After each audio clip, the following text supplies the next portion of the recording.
Is this the best way to get crispy turkey skin? I did a Google search for the best way to get crispy turkey skin, and drying the skin with baking powder was the #1 technique everywhere I looked. For example, thekitchen.com tested 8 methods and found drying the skin with baking powder first was the best way to get crispy turkey skin. And Serious Eats recommends a baking powder rub with a 12-hour drying session in the fridge to get the crispiest turkey skin. But the big question is, does it actually work in real life? That's what we're gonna find out in this video, so let's get smoking. For this experiment, I'm starting by spatchcocking a turkey. I basically just remove its spine, lay it flat, Heimlich maneuver it until it lays flat, and now I'm applying the rub. I followed the instructions in the Serious Eats article and used a 1:4 ratio of baking powder to kosher salt, so 2 tablespoons of baking powder and 8 tablespoons of kosher salt in this case. According to the article, baking powder forms little bubbles that increase the surface area so it gets more crispy, and it lowers the pH of the skin so it renders more easily, which actually has a ton of scientific backing. In a lot of texts and articles that I've read, they've found that lowering the pH of collagen, which is the tough springy stuff between meat fibers that we really want to render so we can get the meat tender, but it's also what skin is made of. So theoretically, when we lower the pH of skin, we can increase the solubility of the collagen, and that basically means that we can render it at lower temperatures and we can make it more soluble so that more of it renders out and less of it is left springy and tough. But does that mean that it makes the skin crispier? I haven't seen any scientific studies that exactly explored that issue, i.e. whether baking powder has an effect on the crispiness of turkey skin. That is something I haven't seen, so there is a whiff of scientific credibility to this method, but I don't really know if it's gonna work in real life, so that's why I wanted to do this experiment. I then coated the bird evenly with the rub and then put it in the fridge for 12 hours. Supposedly, this is supposed to dry the skin so it crisps up more evenly and also gives the baking powder a chance to work its pH lowering and bubbling magic. Once again, I've seen a lot of literature that says that drying poultry skin before cooking it leads to crispier skin. However, in real life, the way that I cook, when I take my meat up to 155 and below, usually between 145 and 155 is the most tender that I find for poultry products. I find that drying it beforehand actually leads to a tougher, more leathery skin because we're removing all of the moisture that the skin needs to undergo that chemical reaction. It's called hydrolysis. It's where the collagen in the skin interacts with water and it starts to dissolve and render and turn into gelatin, at least partially. And that can't really happen if there's no moisture left in the skin. So at low and slow temperatures and cooking the meat to a lower internal temperature, I found that it doesn't really work. But at higher temperatures and when cooking the meat to a higher internal temperature of, let's say, 165 plus, which is dry AF in my opinion, but if you want to cook it that high, then go for it. In that circumstance, I found that the pre-drying actually does help produce crispier skin, but even then the skin is kind of a tough crispy. It's not like a easy to bite through like a potato chip crispy that you would get if you perfectly rendered the skin first and then fried it second, for example. Anyway, this is the kind of stuff I think about at night and also during breakfast when I'm enjoying my Magic Spoon cereal, who is the sponsor for this video. Magic Spoon is cereal reinvented for adults. It's the same great taste that you remember growing up, but it's upgraded with grown-up ingredients and nothing artificial. When I'm looking for a quick breakfast, I reach for Magic Spoon because it's high protein, keto-friendly, gluten-free, grain-free, soy-free, wheat-free, and naturally flavored. And possibly the best part of it is my 2-year-old son absolutely loves it, and we can eat together for breakfast every day instead of some sugary breakfast option. It has 0 grams of sugar, 13 to 14 grams of protein, and 4 to 5 net grams of carbs in each serving, with just 140 calories per serving. And they also have cereal bars, which are really good as well. I actually eat 2 of them as a post-workout meal because they have just 1 gram of sugar, 10 grams of protein, 4 net grams of carbs, and just 130 calories per bar. So they're helping me on my journey to become a swole barbecue dad. Click the link below to get some Magic Spoon cereal today. You can build your very own variety box and use my code STBBQ for $5 off. You can choose from the best-selling cocoa, fruity, frosted,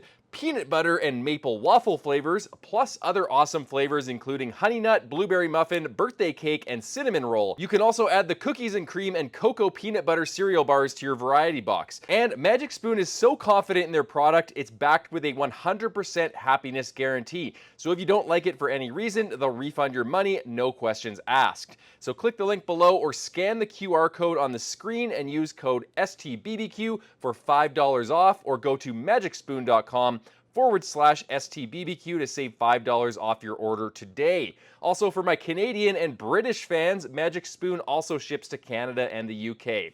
All right, let's get back to the video. Now, I'm smoking both turkeys in my Oklahoma Joe's offset at 300 to 325 degrees. I go really hot and fast with turkeys, especially on my offset smoker. If you go low and slow on an offset, you're gonna end up with A, rubbery skin, and B, a really blackened, over-smoked bird. Poultry is a delicate meat. You don't need a ton of smoke flavor on it. It's not a brisket, even though I wish it was. I wish everything was a brisket, but it doesn't need that much smoke, so just go hot and fast. That means that the fire is gonna burn hotter, it's going to produce less smoke, and it's going to give just the right amount of smoke to your turkey. And it's also gonna crisp the skin up. Now, 2.5 hours later, the turkeys hit 155 internal and they are done. Yes, it only took 2.5 hours. That's the beauty of spatchcocking. And yes, I only go to 155 in the breast. The dark meat can go up to 175, 185. It actually benefits from that because the muscle is tougher and there's more fat in those areas. But in the breast, if you go above 155, let's say you go to 165, 170, you are drying out your turkey. And yes, it's totally food safe to go to 155 as long as you take up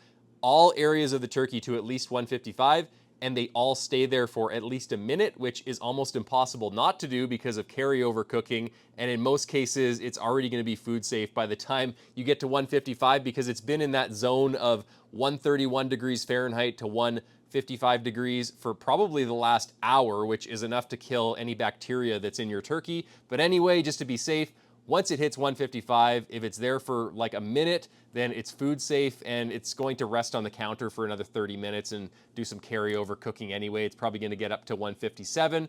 Don't worry about that too much, but as long as you're taking it out at 155 in the breast, then you should be good to go. Just make sure you probe everywhere, especially the inner parts of the thigh and the inside of the rib cage, because sometimes there can be holdout zones, and if they're still at like 130, you might want to take it a bit further until those holdout zones get up to 155. Okay, let's get to the taste test. All right, guys, let's start with the control turkey. Just looking at the breast, it looks really nice and dark. I can smell a lot of smoke on it. It's got good texture. The skin looks like it's contracted a little bit. You can see how it's a little bit wrinkly.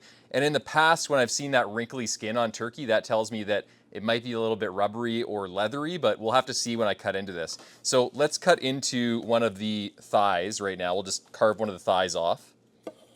And this kind of exposes the breast so that I can cut into it. So I'm just gonna cut down one side of the breastbone.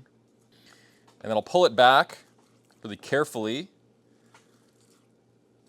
as I sort of have a scooping motion with my knife on the side of the breastbone.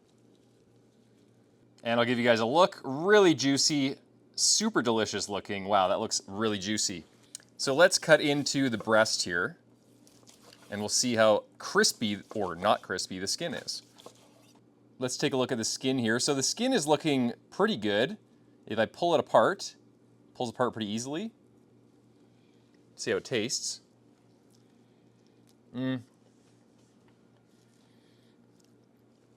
No, the skin is not crispy at all.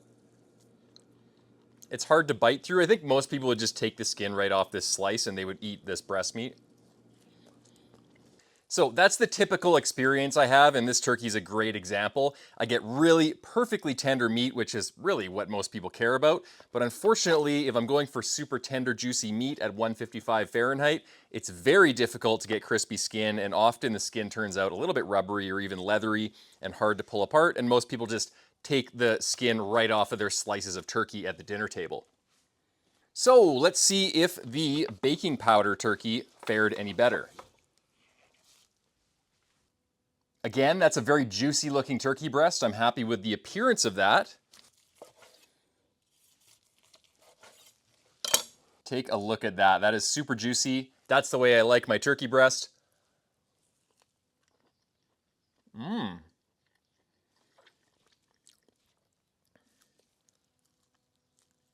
The skin is easier to bite apart. If you look at the skin here, I pull it apart, it snaps apart a lot easier. It's crispier and it comes apart a lot easier in the mouth than the control turkey, so I think there's something to this. It's still not the crispiest turkey I've ever had. The crispiest turkeys I've ever had are usually taken up to 165 degrees or higher in the breast to allow that skin enough time to fully render out all the fat and really crisp up. So I think the baking powder is helping. It's making the skin crispier and it's making the skin more edible, especially at this lower finishing temperature of 155. I think it's a viable technique to get crispier skin. However, it's not the crispiest skin, and I don't think this technique is a silver bullet to guarantee crispy skin while still getting super juicy, moist meat at 155 degrees as a finishing temperature in your turkey.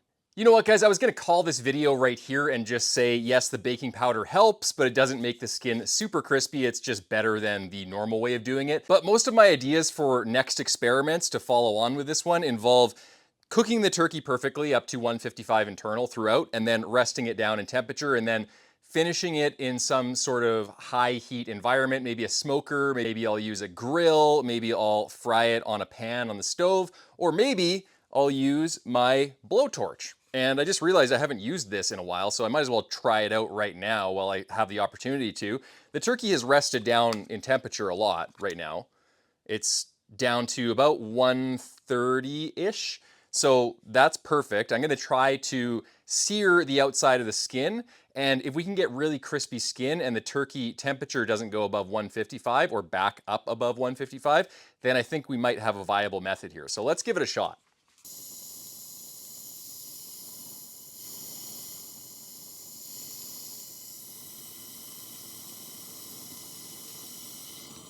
Went up to about 135, so it only came up about 5 degrees in the breast.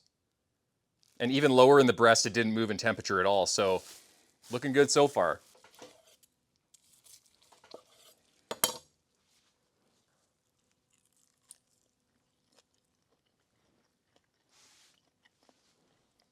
I don't know if you guys could hear that, but it was like crunch. It was super crunchy.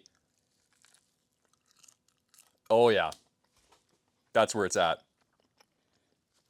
It's like that crunchiness where it just falls apart like nothing, but it kind of like pops in your mouth with little air pockets. That is so good.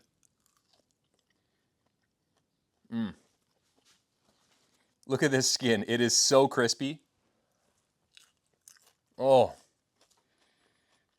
it's like a potato chip. All right, guys, I'm glad we did this little impromptu experiment. My advice based on this experiment and the blowtorching experiment I did at the end here is forget about the baking powder, get yourself a blowtorch. You can get them pretty inexpensively. I will link a really good blowtorch, the sous vide gun that you saw me use in this video. It is very high powered and it can crisp up this skin almost instantly. The only thing I'd say is if you're gonna be blowtorching your turkey skin, take it in nice even strokes across the turkey to heat up the skin evenly. Don't just focus it and leave it on one spot, because if you do that, the skin is gonna burst and kind of tear apart like you can see right here that it did on the thigh. So it's easy to mess up the turkey skin, but if you go slow and heat it up gradually, you can get some really, really nice crispy skin that is almost like little turkey chips. It's so good. And I think that's gonna be my method for cooking turkey from now on. I'm gonna just focus on getting the turkey to a perfect tenderness, take it up to 155, make sure nothing in the breast goes over 155. I'm okay if the thigh meat and the drumstick meat gets up to 170, 180. It's a lot darker meat, it's tougher, it can take those higher temperatures, and it actually tastes better at those higher temperatures. It's really just the breast meat that I'm gonna focus on getting up to 155 and no higher. And then I'm gonna take it off of the smoker, I'm going to rest it down to at least 130. Then I'm gonna use my blowtorch to carefully crisp up the skin. And the results that I got from doing that are absolutely amazing. I think this is gonna blow my family away when they taste this. They're actually gonna eat the skin, because a lot of times I'll serve up turkey and they just kind of don't eat the skin because it's too tough or rubbery. Even though I get rave reviews about the tenderness and juiciness of the meat, the skin is just subpar. So I think this is gonna fix that problem. So thanks so much for watching, guys. If you have any other ideas about how I can get perfectly crispy skin and perfectly tender turkey meat, then let me know in the comment section below. I will see you in the next video, and until then, happy smoking. I'm gonna eat some more of this turkey skin. Oh my Lord. That is just delish. Mmm. Mmm.